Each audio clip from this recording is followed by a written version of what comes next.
This Family Life News podcast is made possible by the support of listeners like you.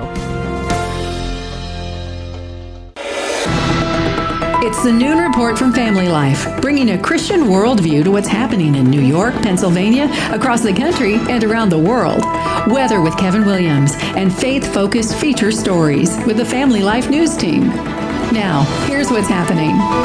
Good afternoon and welcome to the broadcast. Socialists in the Sunshine State celebrating an upset win today in the Democratic primary for U.S. Senate. DSA endorsed Jacksonville liberal Angie Nixon, posting a double-digit win over her primary opponent. People are demanding change. They are tired of the billionaire and corporations running this country.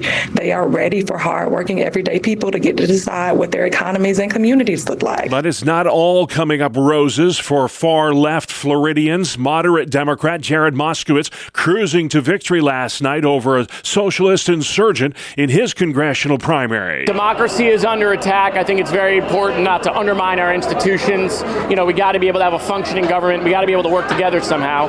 Affordability. I mean, that's a real issue. Housing is unaffordable. Gas prices are expensive. Kitchen table issues. And not to be outdone, Trump-backed Florida Congressman Byron Donalds won his Republican primary for governor last night. He's hoping to become the first black governor of Florida ever. Donalds will face Congressman David Jolly in November. Jolly's a former Republican who switched parties last year. Donalds says he's looking forward to building on the success of the term-limited Ron DeSantis. This is really about the future of our state. As a Republican Party, we have set the standard here in Florida. Ron DeSantis has done a great job as governor, and it's about keeping the wins that he's brought to our state. Meantime, in Alaska, it was the Battle of the Dans last night. Dan S. Sullivan beating Dan J. Sullivan in the GOP gubernatorial race. Dan S. Sullivan is a sitting U.S. senator. Dan J. Sullivan's a retired school teacher. The Deep South continues to sizzle. Real fuel conditions of over 100 expected today for millions from Texas to Florida and all points in between. The humidity's the killer. And I just feel the sweat just rolling down my back. Across the South, 70 million are under heat advisories and warnings today. NBC Today Show meteorologist Dylan Dreyer. 111 expected in Memphis today, New Orleans 110. And this is going to be the same story as we go into tomorrow and beyond, even up into the weekend. So the AC units are working overtime. So hot in Texas that some high schools are holding football practice in the morning before the sunrise. And in Miami, firefighters got out their fire hoses yesterday to spray down the elephants at the zoo. Iran continues its menacing moves in the Middle East. The UAE says 2 of its ships were struck in the Strait of Hormuz by missiles fired from Iran. Fox's Jonathan Hunt. It shows that Iran is still ready and able to take offensive actions if it wishes to. The president, meantime, came out swinging, posting to Truth Social, quote, "There are no talks or conversations going on or scheduled with the Islamic Republic of Iran." Retired 4-star Army General Jack Keane. The Iranians are about to miscalculate, and they've done it before with this president. And they believe that being more aggressive, being more violent to create the image that this war is not working right and is going to cause him political damage, he's not going to stand for that. Meantime, the Pentagon says not to worry when it comes to weapon supplies. Despite reports of dwindling munitions, a Pentagon spokesman says the U.S. military can defeat any threat anywhere at any time. President Trump is pausing for 3 days a new wave of tariffs on Canada. They were set to take effect at midnight last night. Mr. Trump cites substantial progress in trade talks with Ottawa.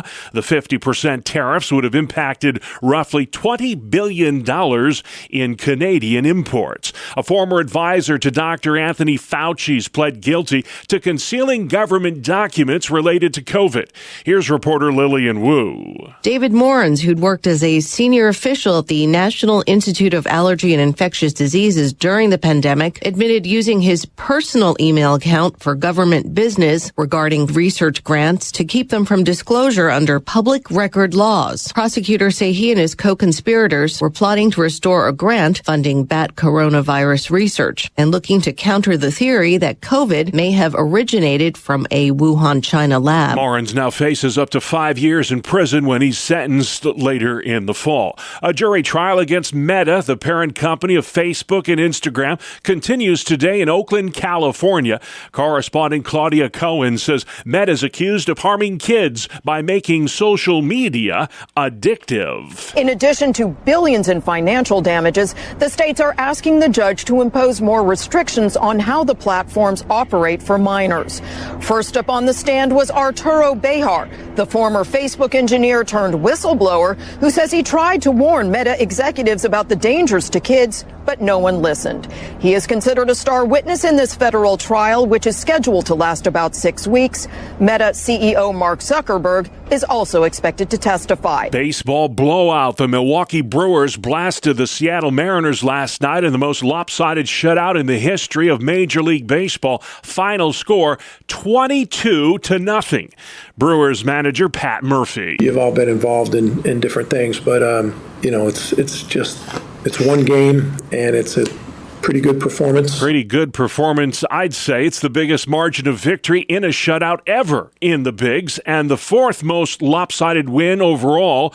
That record was set in 2007 when the Texas Rangers manhandled the Baltimore Orioles by 27 runs. 30-3, your final in that one. Still to come on the Noon Report, a midweek edition. Measles milestone, Christian colleges, and Little League Baseball. Good afternoon. I'm Kevin Williams, tracking a few scattered showers and thunderstorms across parts of our region this day. I'll have forecast details in 10 minutes. All right, Kevin, we'll see you then. Thank you. Let's check the stories happening where you live, all across New York and Pennsylvania. A stepped-up nationwide law enforcement campaign gets underway today. It's the annual Drive Sober or Get Pulled Over campaign and runs through Labor Day. Cops all across New York and Pennsylvania will be beefing up highway patrols with the aim of getting drunk drivers off the road.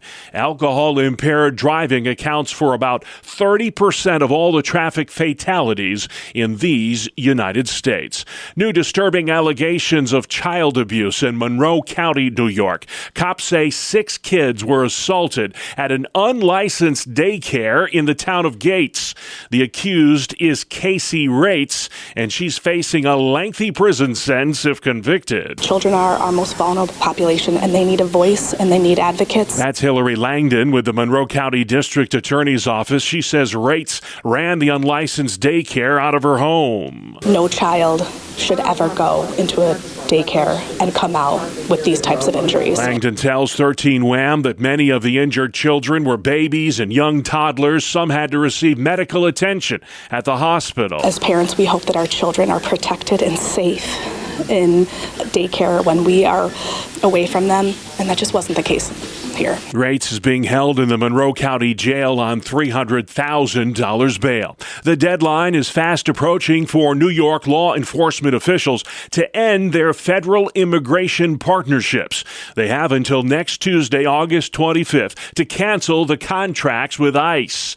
About half of the dozen or so counties that received cease and desist orders from the Attorney General have so far complied. Pennsylvania Governor Josh Shapiro is enacting what he calls the strictest guardrails in the country when it comes to the development of AI data centers. We have seen an unacceptable number of speculative proposals for data center development that is swamping our Commonwealth. He signed an executive order that requires data centers supply their own power, and a significant portion of that power must come from renewable energy sources like wind or solar. AI data center developers who want to do business in our Commonwealth must respect our communities and abide by these stringent requirements.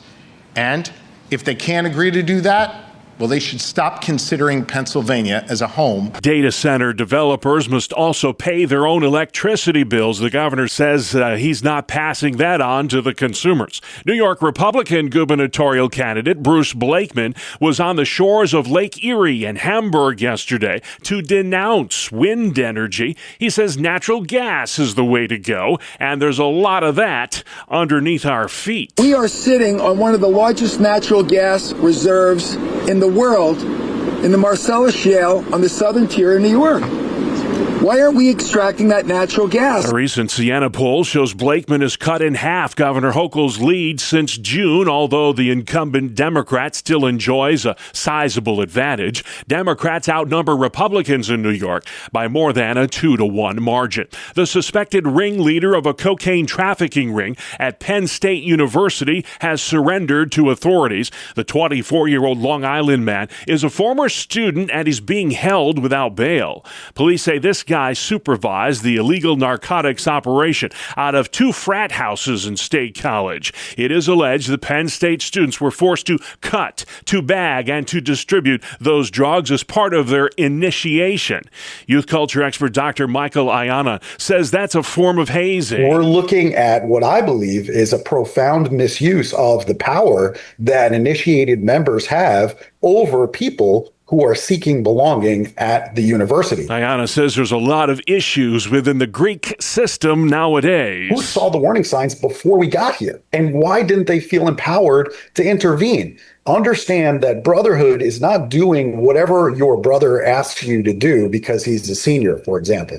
Sometimes the greatest act of brotherhood is being the person saying, no, this stops right here. One of the frat houses involved in the alleged drug trafficking has been suspended. The other was not recognized by the school. Fraternity organizations can't dismiss something like this as a few bad actors without asking the question, what organizational conditions may have allowed this to happen? A total of 14 people are facing charges. 5 are current students at Penn State. As students head back to school, a new report shows hundreds of Christian schools are in danger of closing their doors. Fundraising expert Van Myler tells Family Life News why preserving these institutions of higher learning matters so much. Christian colleges offer a way to understand your calling and understanding how your faith works with that. Myler says for students who are interested in attending a Christian college, don't choose a university merely because Christian appears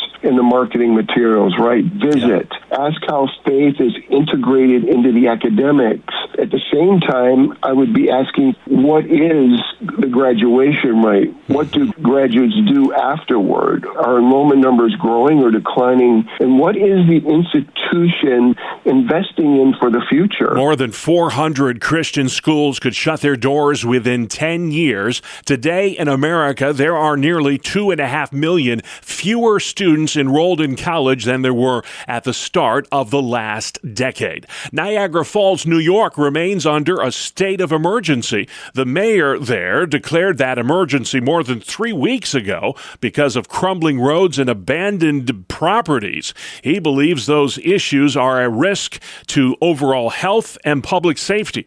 The emergency order will last 30 days, but it could be extended. A Pennsylvania politician is sounding the alarm over the skyrocketing number of measles cases throughout the Commonwealth. Right now in Lancaster County and in surrounding areas, we are seeing hospitalizations of children with measles pneumonia. That's Pittsburgh area Representative Arvind Venkant. He's also an emergency room physician and tells ABC 27 high vaccination rates are needed to achieve what's known as herd immunity. If the rate falls below 95%, especially with measles as transmissible as it is, we will see it rapidly proliferate in the community, and we're seeing that now. New data shows nearly 200 schools in just the mid-state region are reporting lower childhood vaccination rates than last year. If I walk into a room with measles, it can last on surfaces and in that room for 2 to 4 hours after I leave. Pennsylvania set a new measles milestone this week. Health officials confirming 300 cases.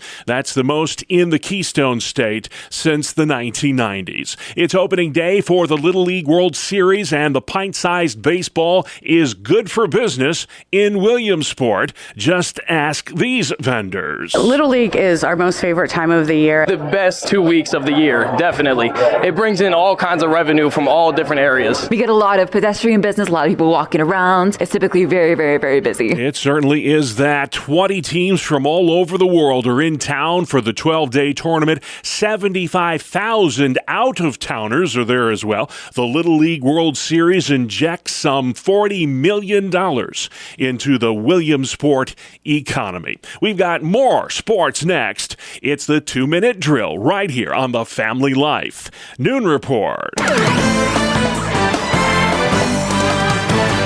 Talk about a rout.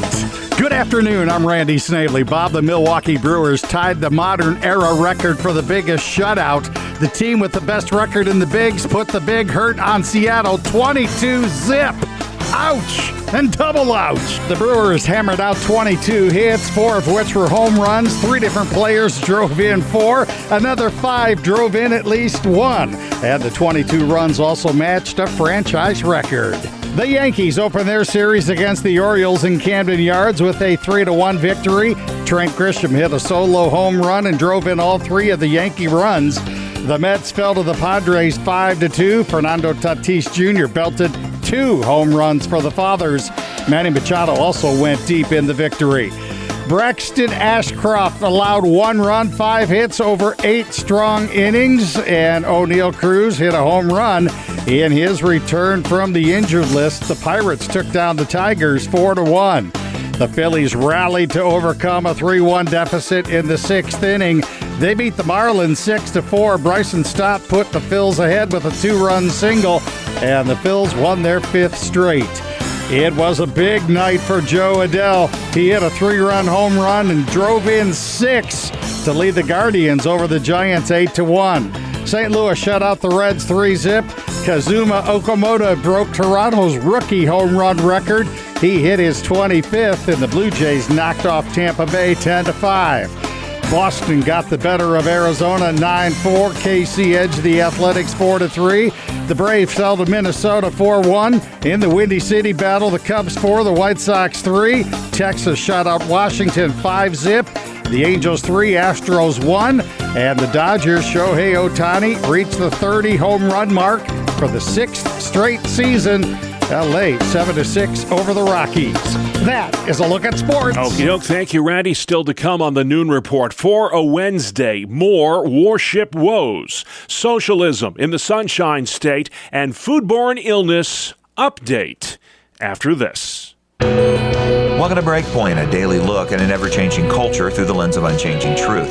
For the Colson Center, I'm John Stonestreet. A common complaint leveled at Christians is that we're hypocrites. Now, of course, we are, at least according to what Holy Scripture says about the human condition between the first and the new creations. There is, however, a larger perspective here, one that we should know about what Christianity has actually contributed to the world throughout human history. For example, Christians are among the most generous people in the world. In the fall of 2024, after Hurricane Helene destroyed so many Appalachian communities, among the first to arrive and help and last to leave were a couple thousand Amish, who literally rebuilt the homes of strangers. And of course, groups like Samaritan's Purse were already there, as they so often are, providing for the hurting. In fact, Christian kindness shows up not just when disaster strikes. Consistently, according to survey after survey, religious people, especially Christians, are exponentially more likely to volunteer their time and give their cash than their secular neighbors. And ironically, secular critiques of Christian generosity depend on the Christian assumptions about life and human value that now dominate the Western mind. As Eric Metaxas has put it, we no longer fight about whether to help the poor, but we now fight about how best to help the poor. And that's all because of Christianity. Tom Holland has documented as much in his book Dominion. Instead of being the source of the contemporary morality of liberty, human dignity, and charity, as is often assumed, the Greco-Roman world was a brutal civilization where violence and cruelty drove the economy and secured political power. The poor were considered beneath contempt, not to mention beneath care. Women had no rights, and children, especially the disabled and the weak, were discarded outside city walls and left to die. It was because Christians imagined and practiced human dignity that all of that changed. The skeptic scholar Bart Ehrman has confirmed as much in his recent book, Love Thy Stranger, how the teachings of Jesus transformed the moral conscience of the West. In the ancient world, public works were privately funded, but not for the common good. It was for the powerful to show off. When the stranger helped the weaker, it was because they got something out of it for themselves. When they oppressed the weaker, well, it was simply because they could. Christ's call to love the unlovable shifted the entire moral compass of the Western world, from dominance to self-sacrifice. Here's how Ehrman put it in his book, quote, "Where would we be without hospitals, orphanages, nursing homes, and charities dealing with disaster relief, poverty, literacy, homelessness, and hunger? As an agnostic/atheist myself, with regard to at least this particular offshoot of Jesus' teaching, I say, thank God for Christianity." In other words, the only reason it is obvious to all of us today that we should give to the poor, and Christians are wrong when they don't do it, is because of Christianity in the first place. Of course, Christians will rarely hit the target that was set for us by Jesus Christ, but the very fact that we talk about how to care for the weak, the outcast, the poor, and not just if we should, is a sure sign of Christianity's enduring influence on the world. For the Colson Center, I'm John Stonestreet with Breakpoint. Today's Breakpoint was co-authored with Dr. Timothy Paget, and you can always find more resources as well as share this commentary with other people by visiting colsoncenter.org/radio. Appreciate it, John. Thank you much. Outside we go. Weather where you live with meteorologist Kevin Williams. Here is your family life forecast for this afternoon. Mostly cloudy. There'll be a couple of scattered showers and thunderstorms moving through the area. High temperatures 70s and low 80s. Then for tonight, skies breaking across New York, becoming partly cloudy there. But still clouds in Pennsylvania, a few scattered showers and rumbles, low temps 50s and low 60s. Tomorrow, good deal of sunshine in New York and northwest Pennsylvania. Lingering clouds, a couple of showers in central and northeast Pennsylvania. Tomorrow, highs in the 70s to near 80, and a fair amount of sunshine for most of us on Friday. All right, thank you, Kevin. This is the Noon Report on Family Life. I'm your host, Bob Price. Thank you so much for joining us today. A lot to get to this Wednesday, the 19th of August. Stunning upset in the Sunshine State. Last night, a socialist won the Democratic primary for U.S. Senate. The results from the Florida Democratic primary are shocking. State Representative Angie Nixon was outspent by more than $15 million in this closely watched primary. It's another major win for the progressive wing of the Democratic Party in this competitive primary season. NBC's Ryan Nobles. Nixon faces an uphill battle against Republican Ashley Moody in a state that hasn't sent a Democrat to the U.S. Senate in 14 years. Elsewhere in Florida, Byron Donalds became the first black person to win the state's Republican primary for governor. Are you with me to keep Florida red? The congressman was endorsed by President Trump and is the favorite to succeed the term-limited Ron DeSantis. The White House announcing a last-minute delay on threatened tariffs against Canada. Correspondent Monica Elba. That three-day pause announced by the president with just minutes to go until the midnight deadline, putting what would have been 50% tariffs on $20 billion worth of Canadian goods on hold for now. And the president speaking with Canadian Prime Minister Mark Carney yesterday about the finer points of an agreement, but the prime minister saying overnight there's still important work to be done here. No talks and none scheduled in the war against Iran. Here's ABC's Martha Raddatz. Nearly 6 months after the U.S. and Israel launched strikes against Tehran, a new poll shows a majority of Americans disapprove of the strikes against the regime, with 80% of Americans now fearing the war will go on for an extended period of time. A missile-guided naval destroyer suffered a loss of power last month in the South China Sea. That mechanical failure aboard the USS Benfold left the ship adrift for 4 days. 300 sailors and Marines forced to go without air conditioning, drinking water, and even working toilets. California Congressman Mike Levin. Our Marines and our sailors, they are the best of the best. They sign up for hard duty. But we also should expect basic habitability. Meantime, the Trump administration dismissing rumors that the U.S. military is stretched too thin. Despite reports of a dwindling weapons supply, the Pentagon is adamant. Our fighting forces can defeat any threat anywhere at anytime. New numbers are in from the CDC on foodborne illnesses linked to tainted lettuce that was manufactured in central Mexico. Here's reporter Aaron Gilchrist. The CDC's latest update shows that daily cases of cyclosporiasis are trending downward, and that's after thousands more cases than we typically see in a summer. And there's a lingering concern that there are multiple outbreaks still happening all at the same time. Nearly 16,000 cyclospore infections have been confirmed since the 1st of May. Symptoms include severe stomach aches and diarrhea. At least 2 deaths in Michigan blamed on that foodborne illness. Experts recommend you thoroughly clean your fruits and vegetables before eating them. A specific color of outdoor sunlight could hold the secret to preventing nearsightedness in kids. Check this out. A study out today suggests indigo light completely block nearsightedness in tree shrews, whose eyes closely mimic human vision. Tree shrews are squirrel-like mammals native to Southeast Asia. Indigo light is common outdoors, but largely missing from standard indoor bulbs. Researchers say this discovery helps explain why outdoor playtime protects children's eyesight. Scientists are now seeking funding to test specialized lighting inside daycare centers to see if it protects vision in real-world settings. How about that? You're listening to the Noon Report, a Wednesday edition on Family Life. I'm Martha Manikas Foster, and today on Family Life's Inside Out, we're talking about valuing girls and women the way Jesus does. For that to happen, for girls to understand their value, we're going to often need to work against the attitudes and the powers that not only tell them that they have less potential, but that they themselves are less. At the center of this conversation is the term misogyny. The word itself is polarizing, I know. Literally in the Greek, the word means the hatred of women. But how we'll be talking about it today on Family Life's Inside Out is as a way to identify systems, attitudes, and powers, including ones we may not have recognized before, that work to block our efforts together to help girls and women thrive. My guest for this conversation is writer and photographer Dorothy Littell Greco, author of a number of books on marriage and relationships. Her newest book is titled For the Love of Women, Uprooting and Healing Misogyny in America. So Dorothy, when we think about our attitude toward girls, so before they totally mature, what do you see in just a basic societal attitude in how girls are raised or treated or regarded? Do you see something in the water there?